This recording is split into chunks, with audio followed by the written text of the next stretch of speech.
yeye atakayecheza asimame pale barabarani. Jukumu la kulinda mkoa huu sijashindwa.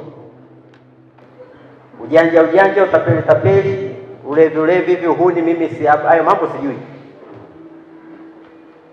Mimi najua kutumikia kazi niliyoipewa.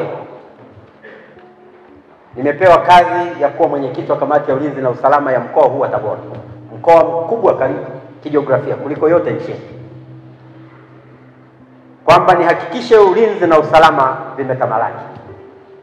Wananchi wana hali ya usalama kubwa na kuna usalama wa kutosha katika mkoa huu.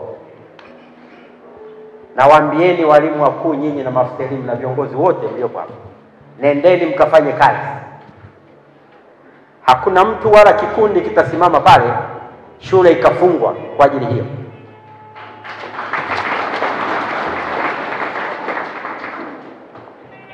Watoto wetu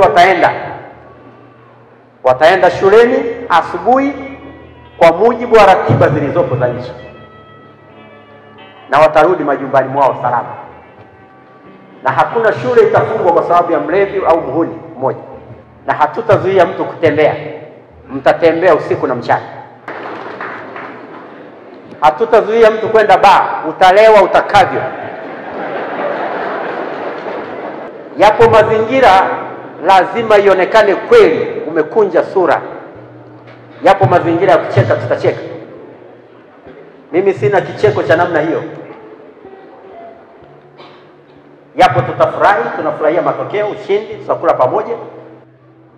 Nipo tayari kuongoza kikosi kitakachoenda kulinda amani wananchi hawa wasije wakadhurika.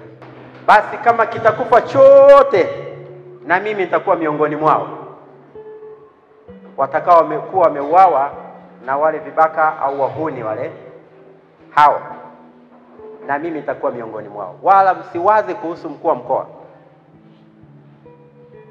Na neno hilo lisitumike mkuu wa mkoa, itumike chache. Kati ya mahala ambako mpo salama ni hapa.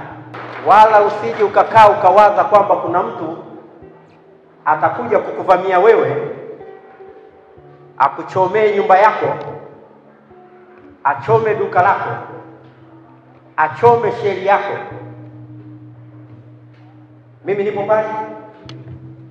Hiyo habari haipo. Kwa hiyo atakayenisikia nisikie habari hiyo haipo. Na hakuna atakayezuiliwa kutembea. Hakuna atakayezuiliwa kwenda baa. Hakuna kituo cha mafuta kitafungwa wala benki kufungwa.